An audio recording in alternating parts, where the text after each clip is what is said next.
मित्रों, मैं आप सभी को अलिफ लैला की कहानियाँ सुना रहा हूँ जो अरबियन नाइट्स का एक भाग है। यह कहानियाँ शिक्षाप्रद होने के साथ साथ रहस्य और रोमांच से भरी हुई कहानियाँ हैं।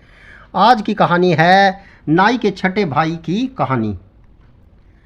नाई ने कहा कि अब मेरे आखिरी भाई शाह कबक का वृतांत रह गया, इसे भी सुन लीजिए, फिर मैं आपसे विदा लूँ। इस भाई का नाम शाह कबक था। उसके होठ खरगोश की तरह ऊपर को चढ़े हुए थे और वह चलता भी खरगोश की तरह कूद कूद कर था। पिता के मरने पर उसे अपने हिस्से के रुपए मिले और उसने उनसे व्यापार किया, जिससे उसे काफ़ी मुनाफा हुआ। किंतु कुछ दिनों बाद दुर्भाग्य से उसे ऐसा घाटा हुआ कि दाने दाने को मोहताज हो गया। मतलब यह है कि उसके पास बहुत ही कम धन रह गया। शुरू किया कि अमीरों के घर जाता और द्वारपालों से साठ गांठ करता और उन्हें घूस देता। वे उसे अंदर जाने देते, जहां वह गृह स्वामी के पांव पकड़कर उनसे भीख मांगता।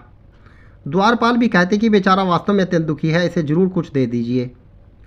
एक दिन घूमते घूमते वह एक विशाल भवन के सामने गया, जहां बहुत से नौकर जाकर दौड़ भाग कर रहे थे। उसने एक सेवक से पूछा कि क्या यह किसका मकान है। उसने कहा, मालूम होता है कि तू परदेसी है, तभी इस महल के स्वामी का नाम पूछ रहा है। हाँ, हमारा स्वामी तो सूर्य की भांति प्रसिद्ध है। उसका नाम जाफ़र बरमकी है, जो खलीफा का विश्वासपात्र मंत्री है। मेरे भाई ने उन सेवकों से पूछा, क्या मुझे यहाँ कुछ भिक्षा मिल सकती है। उन्होंने कहा कि हमारा स्वामी अति दयालु है, वह किसी याचक को नहीं रोकता। तुम बेखटक अंदर चले जाओ और हमारे मालिक से भीख मांगो, वह तुम्हें निहाल कर देगा। मेरा भाई अंदर गया तो वहाँ का ऐश्वर्य देखकर उसकी आंखें फट गई।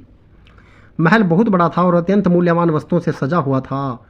उसमें शानदार संगमरमर का फर्श था और हर जगह रंगीन रेशमी पर्दे लटक रहे थे।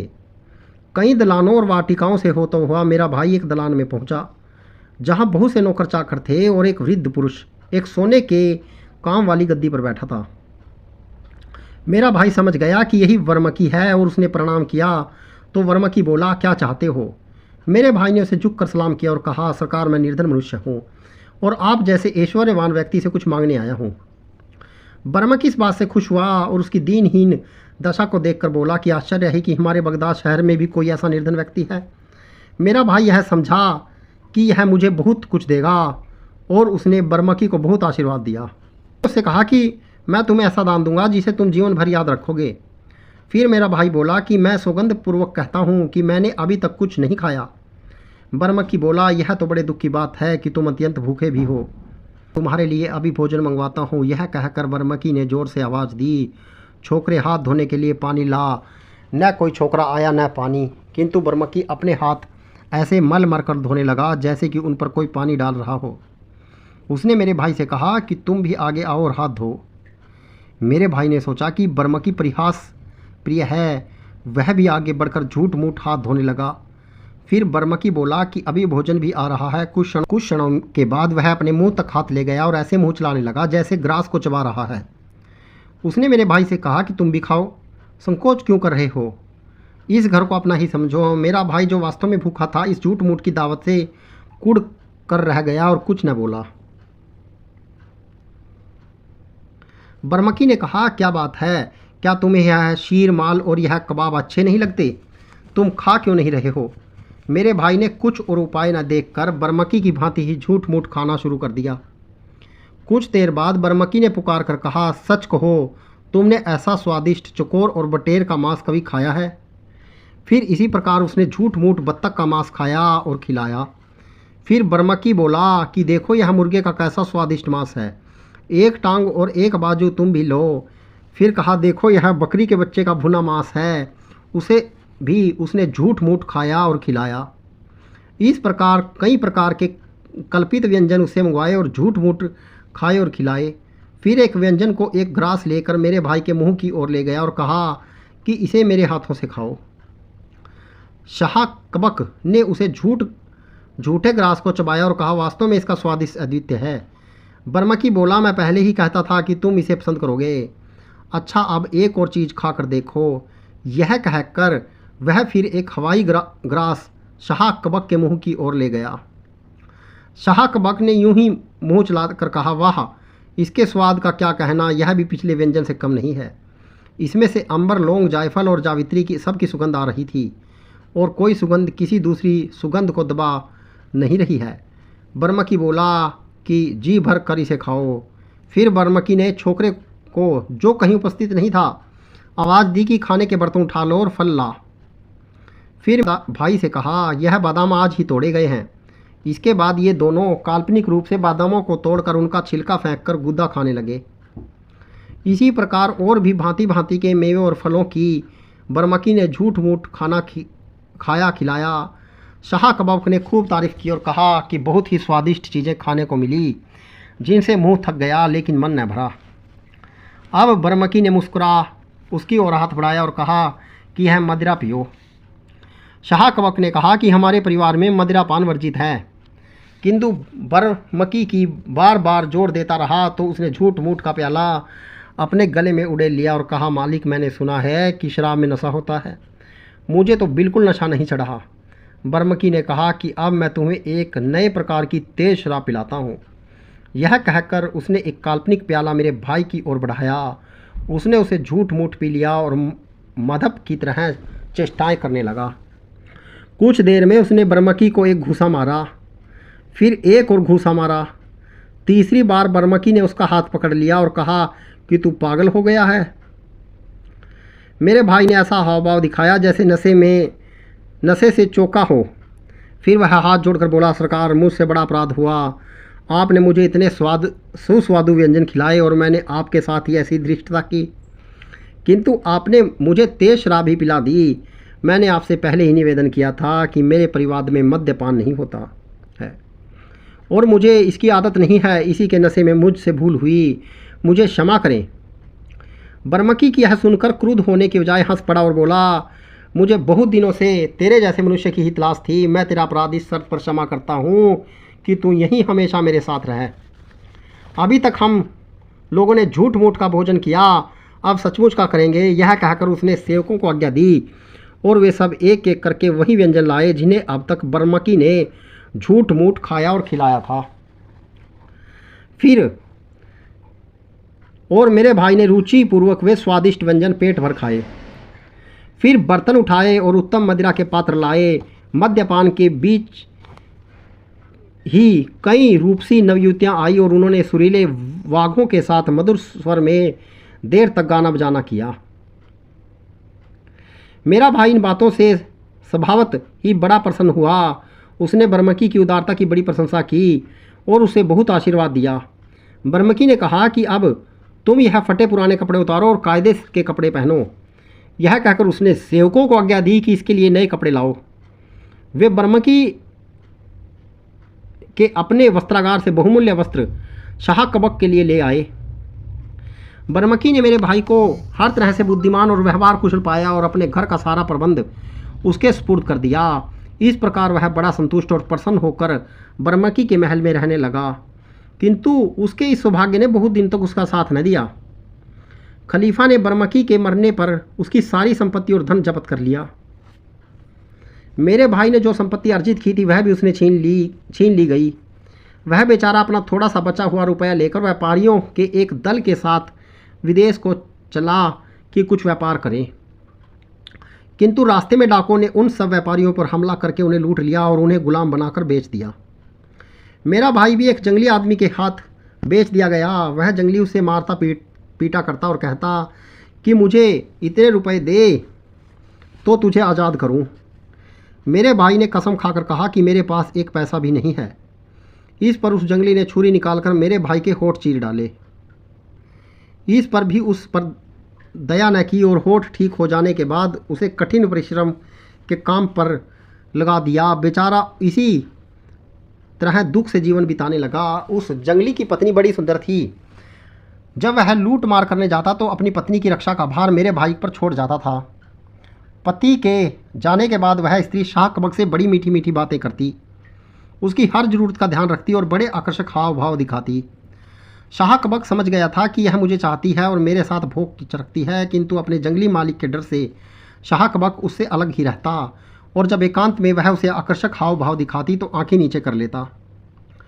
एक दिन प्रेमवंश में वह स्त्री पति की उपस्थिति ही में शाह कबक के साथ ऐसी चेष्टाएं करने लगी जंगली ने उसे शाक बक्की शरार समझा और क्रोध में आकर एक ऊंट पर अपने पीछे उसे बिठाया और एक ऊंचे पहाड़ पर ले जाकर उसे छोड़ दिया ताकि वह भूख प्यास से मर जाए। वह स्वयं अकेला ऊंट पर बैठकर नीचे उतर आया। कुछ दिनों में उधर से कुछ लोग बगदाद की तरफ आते हुए निकले। वे स्वयं तो मेरे भाई को न लाए, किंतु बगदाद आकर मुझे उसका हाल बता दिया। मैंने जाकर उसे सांत्वना दी और उसे अपने घर ले आया। नाई ने कहा कि यह सब कथाएं सुनकर खलीफा बहुत हंसा। उसने मुझे अच्छा इनाम और गंभीर व्यक्ति का खिताब दिया, लेकिन कहा कि तुम बगदाद से निकल जाओ। कुछ वर्षों के बाद मैंने सुना कि खलीफा का देहांत हो गया है, इसलिए अपने घर वापस आया। उस समय तक मेरे 6 भाई भी मर गए थे। इसके बाद कई वर्षों तक मैंने इस लंगड़े और उसके बाप की सेवा की, जैसा कि आप लोगों ने स्वयं ही इसके मुख से सुना है। फिर भी यह अत्यंत दुख की बात है कि इनकी इतनी भलाई करने पर भी इसने कृतज्ञता का सबूत दिया और मुझसे घृणा करता है। इसके शहर से निकलने पर इसे ढूंढता हुआ मैं काशगर पहुंचा। दर्जी ने काशगर के बादशाह के सामने नाई के मुख से सुना वृतांत सुनाकर कहा कि नाई की कहानी के बाद सब लोगों ने भोजन किया और तीसरे पहर में अपनी दुकान पर गया। शाम को घर आने लगा तो देखा कि वह कुबड़ा शराब में धुत होकर मेरी दुकान के सामने बैठा गाब जा रहा था। मैं उसे अपने घर ले आया। मेरी पत्नी ने उस दिन मछली पकाई थी। हम दोनों ने खाने के लिए वह कई मछलियां लाई। मैंने कुबड़े को कुछ मछलियां खाने को दी। वह मूर्ख उनके कांटे निकाले बगैर ही उन्हें खा गया। कांटे उसके गले में अटक गए और वह बेहोश होकर गिर पड़ा। मैंने उसे ठीक करने के लिए बहुत से प्रयत्न किए, किंतु जब वह मर गया तो मैं उसे यहूदी हकीम के दरवाजे से टिका कर घर लौट आया। दर्जी ने फिर कहा, जहाँ पनाह इसके बाद की सारी बातें आपको ज्ञात हैं। हकीम ने उसे मरा जानकर व्यापारी के गोदाम में गिरा दिया। व्यापारी ने उसे चोर समझा कर उसको थप्पड़ लगाई और समझा कि यह उसी की मार से मर गया। अतएव इसे बाजार में एक दुकान के सहारे खड़ा कर दिया। मैंने सारी बातें सच सच आपको बता दी। अब आपको अधिकार है, चाहे मुझे मृत्युदंड दें या क्षमादान दें। बादशाह दर्जी की बात सुनकर संतुष्ट हो गया और बोला कि दर्जी और बाकी तीनों लोग निर्दोष हैं, उन्हें छोड़ दिया जाए। उसने यह भी कहा कि मैं लंगड़े और नाई के 6 भाइयों के किस्से सुनकर बहुत प्रसन्न हुआ। निसंदेह यह कुबड़े की कहानियों से भी अधिक मनोरंजक है। लेकिन उसने आज्ञा दी कि उस नाई को, जो इसी शहर में है, यहाँ लाया जाए और जब तक वह यहाँ न आए न कुबड़े की लाश को दफन किया जाए, न किसी अभियुक्त को घर जाने दिया जाए। अतएव बादशाह के आदेश से उसके नौकर चाकर दर्जी के साथ गए और कुछ देर में खोज कर नाई को बादशाह के सामने ले आए। नाई की अवस्था 90 वर्ष की थी। उसकी दाढ़ी, मूछें और भवें बर्फ़ की तरह सफ़ेद थी। उसकी नाक बहुत लंबी थी और उसके कान बुढ़ापे के कारण काफ़ी लटक आए थे। बादशाह को उसका यह विचित्र रूप देखकर बरबस हंसी आ गई। उसने नाई से कहा, मैंने सुना है कि तुम बड़ी विचित्र और विस्मयकारी कहानियाँ कहते हो। मैं चाहता हूँ कि तुम्हारी कुछ कहानियाँ तुम्हारे मुख से सुनूँ। नाई ने हाथ जोड़कर कहा, हे पृथ्वीनाथ, मैं आपका दास हूँ। मुझे जो कुछ भी आज्ञा होगी उसके पालन में मैं सदैव तत्पर हूँ। किंतु कहानियाँ सुनाने से पहले एक प्रश्न पूछने की धृष्टता करना चाहता हूँ। कृपया यह बताएं कि यह दर्जी, यह यहूदी हकीम और इतने सारे नागरिक यहाँ क्यों जमा हैं, और यह कुबड़ा आदमी ज़मीन पर किस लिए लेटा है। बादशाह ने कहा, तुझे इन बातों से क्या लेना देना। नाई ने कहा, मैं सिर्फ यह साबित करना चाहता हूँ कि मैं बकवासी नहीं हूँ। मैं बोलता हूँ तो सुनना भी चाहता हूँ।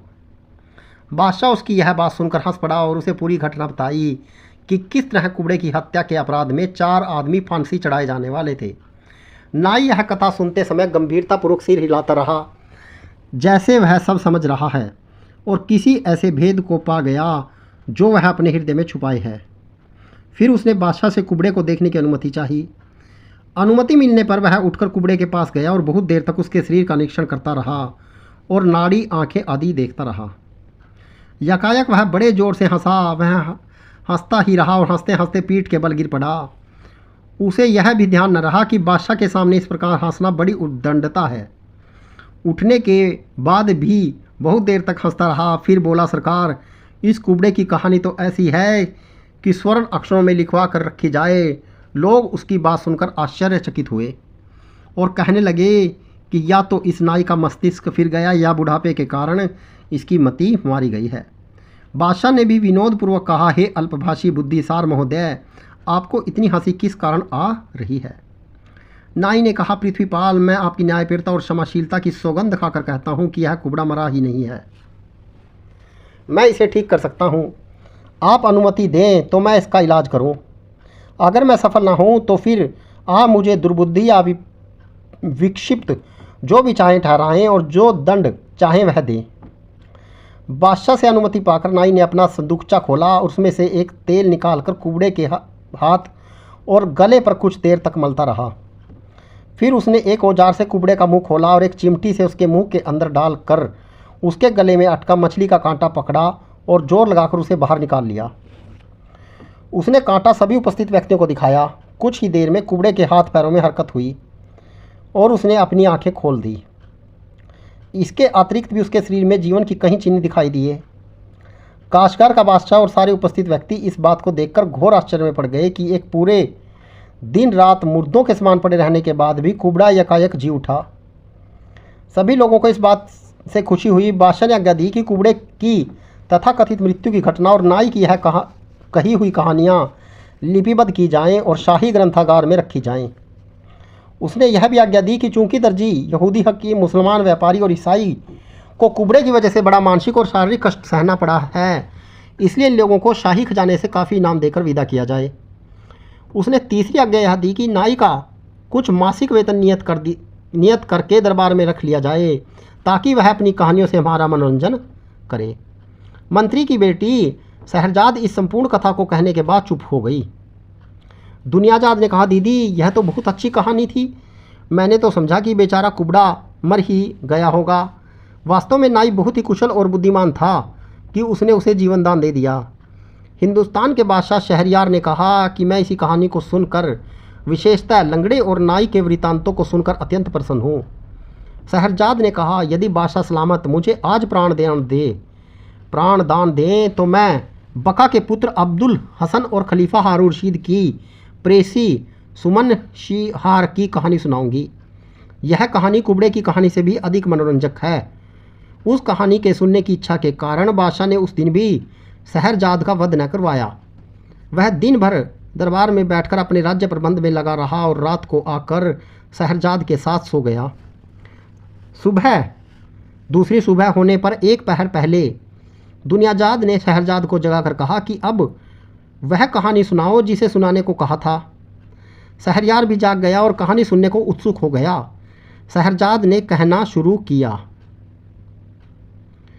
मित्रों, मैं आप सभी को अलिफ लैला की कहानियाँ सुना रहा हूँ। अलिफ लैला की जो कहानियाँ हैं यह सभी एक सीरीज में हैं और एक कहानी के अंदर दूसरी कहानी इसमें सम्मिलित है। यदि आप शुरू से प्रारंभ से इस कहानी को सुनना शुरू करते हैं तो आपको अंतिम लगातार यह कहानियाँ समझ में आ जाएंगी। मित्रों, कहानी अच्छी लगे तो शेयर ज़रूर कीजिएगा।